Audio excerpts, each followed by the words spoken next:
Friends, welcome to back our YouTube education channel. आज की इस वीडियो में करने जा रहे हैं standard 7th Hindi text book chapter number 7 सच्चा हीरा। प्रस्तुत कहानी में व्यक्ति के ज्ञान के साथ साथ उसके कर्म को भी महत्व दिया गया है। उसका ज्ञान अच्छी बात है, लेकिन वह आचरण में नहीं है तो निरर्थक है। इस बात को रोचक तरीके से प्रस्तुत किया गया है।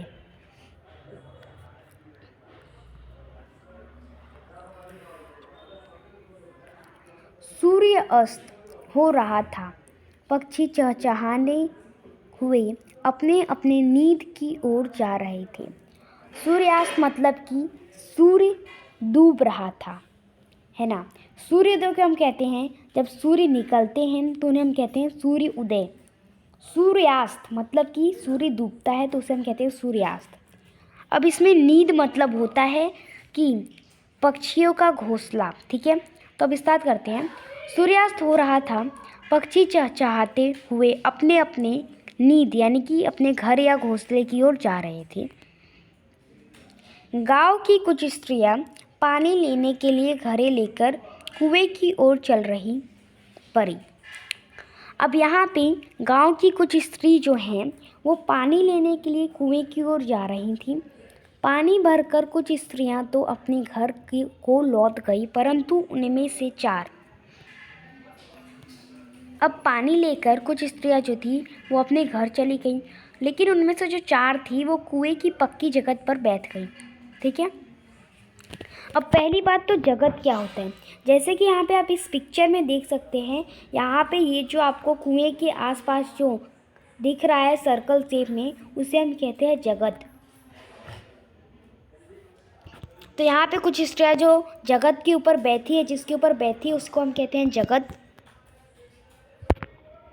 तो यहाँ पे क्या बताया जा रहा है कि जो इनमें से 4 स्त्रियां थी वो कुएं के जगत पर बैठ के आसपास की इधर उधर की बातें करने लगी। बातचीत करते करते बात बेतों पर जा पहुंची। अब बात करते करते किसके ऊपर बात गई बेतों के ऊपर। उनमें से एक की उम्र सबसे बड़ी लग रही थी। अब ये सभी में से जो एक आंटी थी या औरत थी, उनकी उम्र सबसे बड़ी थी। वह कहने लगी, भगवान सबको मेरे बेटे जैसा बेटा दे। मेरा बेटा लाखों में एक है। उसका कंठ बहुत मधुर है। वह बहुत अच्छा गाता है। उसके गीत को सुनकर कोयल और मैना भी चुप हो जाती हैं। लोग बड़े चाव से उसका गीत सुनते हैं। उसकी बात सुनकर दूसरी स्त्री का मन की हुआ कि वह भी अपने बेटे की प्रशंसा करे। प्रशंसा मतलब तारीफ। उसने पहली स्त्री से कहा, मेरा बेटा की बराबरी कोई नहीं कर सकता। वह बहुत ही शक्तिशाली है और बहादुर है। वह बड़े बड़े बहादुरों को भी पछाड़ देता है। वह आधुनिक युग का भीम है। यह सब सुनकर तीसरी औरत भला कैसे चुप रहती। वह बोल उठी, मेरा बेटा साक्षात बृहस्पति का अवतार है। वह जो कुछ पढ़ता है एकदम याद कर लेता है। अब बृहस्पति कौन? यहाँ पे जो ज्ञान में जो सबसे जो कुछ देव आते हैं वो आते हैं गणेश जी आते हैं, और उनके बाद आते हैं बृहस्पति। ऐसा लगता है मानो उसके कंठ में सरस्वती का निवास हो। तीनों औरत की बातें सुनकर चौथी स्त्री चुपचाप बैठी रही। उसने अपने बेटे के बारे में कुछ न कहा। पहली ने उसे टोकते हुए कहा, क्यों बहन, तुम क्यों चुप हो? तुम भी तो अपने बेटे के बारे में कुछ बताओ। चौथी स्त्री ने बड़े ही सहज भाव से कहा, मैं अपने बेटे की क्या प्रशंसा करूं? वह न तो गंधर्व सा गायक, न भीम सा बलवान, न बृहस्पति सा बुद्धिमान।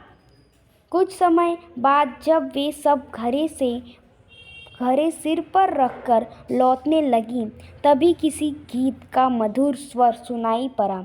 सुनकर पहली स्त्री बोली, सुनो, मेरा हीरा गा रहा है। तुम लोगों ने सुना? उसका कंठ कितना मधुर है। वह लड़का गीत गाता हुआ उसी रास्ते से निकल गया। उसने अपनी माँ की ओर कोई ध्यान नहीं दिया। इतने में दूसरी स्त्री का बेटा उधर से आता दिखाई दिया।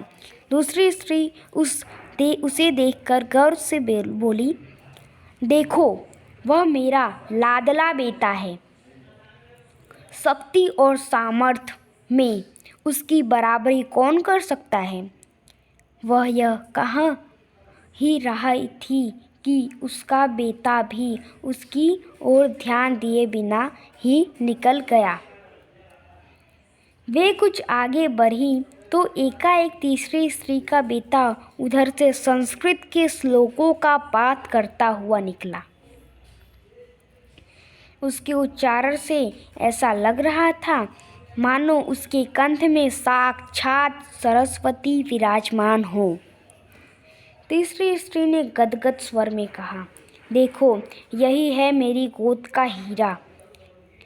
इसे कौन बृहस्पति का अवतार नहीं कहेगा? परंतु उसका बेटा भी माँ की ओर देखे बिना आगे बढ़ गया। वह अभी थोड़ी ही दूर गया था कि चौथी स्त्री का बेटा भी अचानक उधर से आ निकला।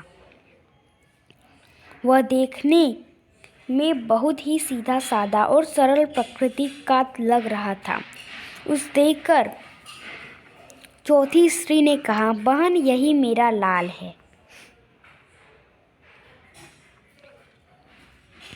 चौथी स्त्री उसके बारे में बता ही रही थी कि उसका बेटा पास आ पहुंचा। अपनी माँ को देखकर वह रुक गया और बोला, माँ, लाओ, मैं तुम्हारा घड़ा पहुंचा दूँ। मना करने पर भी उसने माँ के सिर से पानी से भरा घड़ा उतार कर अपने सिर पर रखा और घर की ओर चल पड़ा। तीनों औरत बड़े ही आश्चर्य से चौथी स्त्री के बेटे को देखती हैं। एक वृद्ध महिला जो बहुत देर से इन औरतों के पीछे चलती हुई इनकी बात सुन रही थी, पास आकर बोली, देखती क्या हो, यही है सच्चा हीरा, नररत्न, बहुत ही अच्छा आदमी।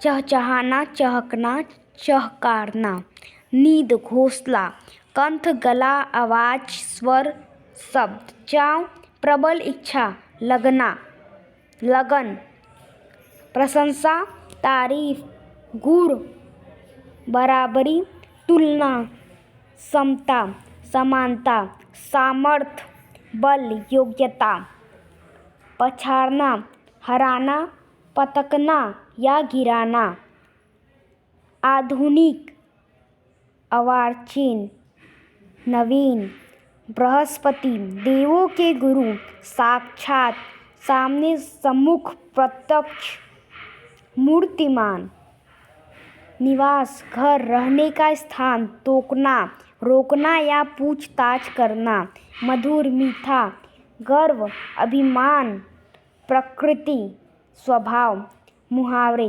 इधर उधर की बातें करना, गप्प मारना, लाखों में एक होना, विशिष्ट होना, पछाड़ देना, हराना, गिराना, बराबरी करना, मुकाबला करना, सच्चा हीरा होना, अच्छी आदमी होना।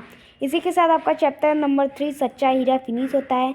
अगर आपको हमारे वीडियो अच्छा लगा तो इसे लाइक, सब्सक्राइब एंड शेयर कीजिए। मिलते हैं अगले वीडियो में। जय हिंद, जय भारत।